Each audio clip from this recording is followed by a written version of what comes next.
Hi students, today we are going to learn about the light rays and its shadow formation topic. Today, what is light we can understand. I will ask you a small question.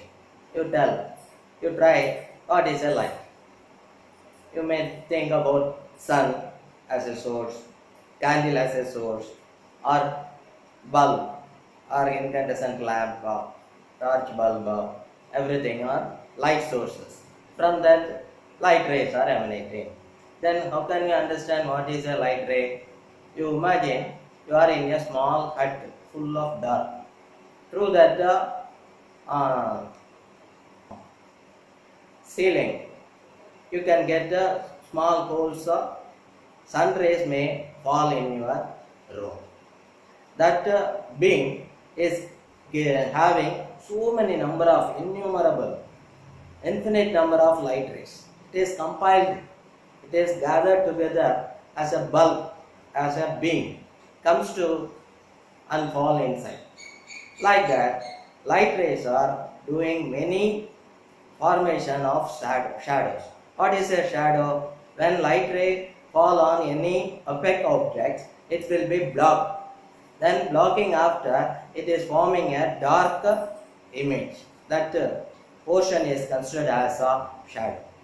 So we are getting shadows whenever we are walking on sunlight or near a lamp or street light. And when we are standing in summer under a tree, we are getting that tree shadow. We are enjoying. Same like we are going to understand the shadow formation on objects, how it is happening. So, coming to understand one case one. In that case one,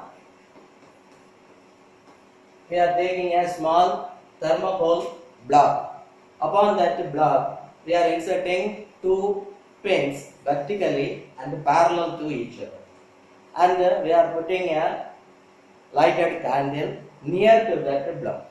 Now we can see the shadow formed behind of that block. You see that the block or that block's shadow is having two pins shadow, but they are diverged. Why? That time this candle light is very near to that block or that pins. So they are giving a shadow enlarged or diverged formation.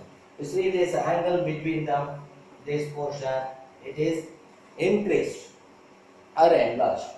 But when we move as a case 2, we are getting a shadow as parallel.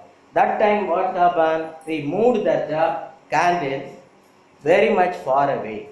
That time the light beams released from that candle's tip or flame gives a parallel beam of light rays.